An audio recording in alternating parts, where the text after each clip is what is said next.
Selamat pagi Bapak Ibu dan saudara-saudaraku, apa kabar pagi ini? Semoga kita semua telah bangun dengan semangat untuk melanjutkan hidup kita. Semoga damai dan cinta Tuhan Yesus senantiasa menyertai kita. Senang sekali kita berjumpa dalam Renungan Pagi edisi 8 November 2021. Bacaan kita pagi ini dari Lukas pasal 4 ayat 22 demikian. Dan semua orang itu mendengarkan dia dan mereka heran akan kata-kata yang indah yang diucapkannya. Lalu kata mereka, bukankah ia ini anak Yusuf? Pelaku bukan hanya pendengar. Bacaan kita pagi ini ada dalam narasi Tuhan Yesus ditolak di Nazaret, negeri asalnya sendiri. Suatu hari ia datang ke Nazaret tempat ia dibesarkan. Dan menurut kebiasaannya pada hari Sabat ia masuk untuk beribadah. Lalu ia diberi kesempatan oleh imam yang bertugas pada waktu itu untuk membacakan Alkitab. Dan ayat yang diberikan kepadanya untuk dibaca adalah nubuat dalam Yesaya pasal 61 ayat 1 dan 2 yang sebenarnya adalah nubuat tentang dirinya sendiri.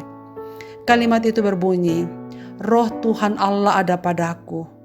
Oleh karena Tuhan telah mengurapi aku, Ia telah mengutus aku untuk menyampaikan kabar baik kepada orang-orang sengsara dan merawat orang-orang remuk hati, untuk memberitakan pembebasan kepada orang-orang tawanan dan kepada orang-orang yang terkurung kelepasan dari penjara, untuk memberitakan tahun rahmat Tuhan dan hari pembalasan Allah kita, untuk menghibur semua orang berkabung. Setelah ia membacakan nats itu, ia duduk. Tapi kemudian ia mengetahui isi hati dan pikiran orang-orang yang mendengarkannya. Lalu ia menjelaskan ayat itu, bahwa pada hari ini genaplah nas ini, sewaktu kamu mendengarnya. Saudara-saudaraku, bagaimana respon pendengarnya? Mereka sangat takjub terhadap perkataan Yesus. Kalimat-kalimatnya indah. Dan Tuhan Yesus tahu bahwa mereka mengagumi perkataan Tuhan Yesus tapi tak mengerti maksudnya.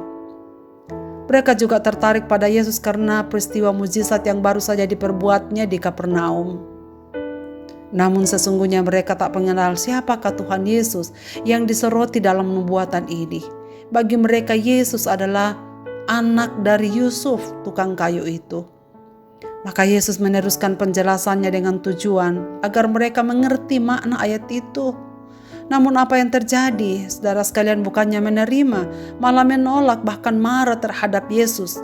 Dan perikop ini ditutup bahwa mereka menghalau Yesus keluar kota dan menempatkannya di tebing yang tinggi dengan maksud untuk dilemparkan ke bawah tebing itu. Tetapi Yesus dapat meloloskan diri dari mereka. Saudara-saudaraku, siapakah mereka? Orang Yahudi yang datang ke rumah ibadah untuk mendengarkan firman. Ketika firman diberitakan, mereka mendengar dengan terheran-heran dan takjub karena kalimat-kalimat yang indah itu. Mereka mengagumi Yesus karena penyampaiannya bagus, tapi mereka menolak untuk menerima apalagi merespon makna firman yang didengarnya, apalagi untuk mempercayainya. Saudara-saudaraku, apakah ada yang datang ke tempat ibadah sekarang ini hanya karena kebiasaan? Apakah ada orang-orang yang hanya mengagumi kata-kata yang indah dari seorang pengkhotbah, tapi tidak mengerti maksud apa yang disampaikannya? Atau menolak untuk percaya sesuai dengan firman yang didengarnya? Saudara-saudaraku, mari kita rajin untuk berbakti sebagaimana yang dilakukan Tuhan Yesus. Sebab melalui ibadah kita akan mengalami persekutuan dengan Tuhan melalui firman-Nya, dikuatkan melalui doa dan nyanyian-nyanyian.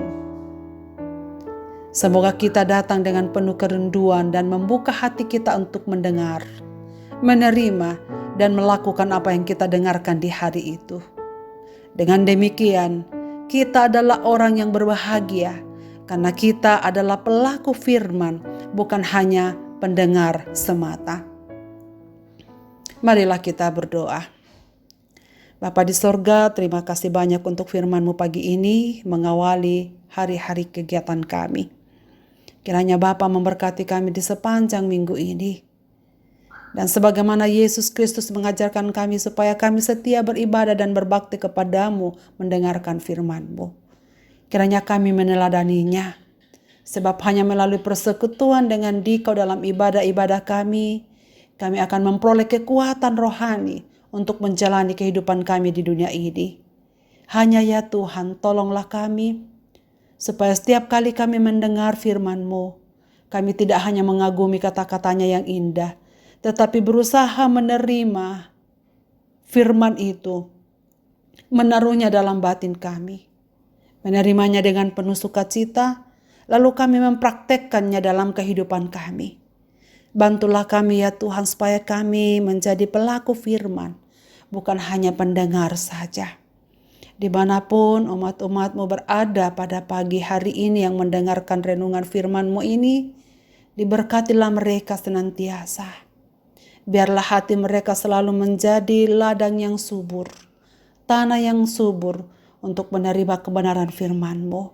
Lalu di dalam pertolongan Roh Kudus kami bersama-sama dikuatkan untuk menghidupinya.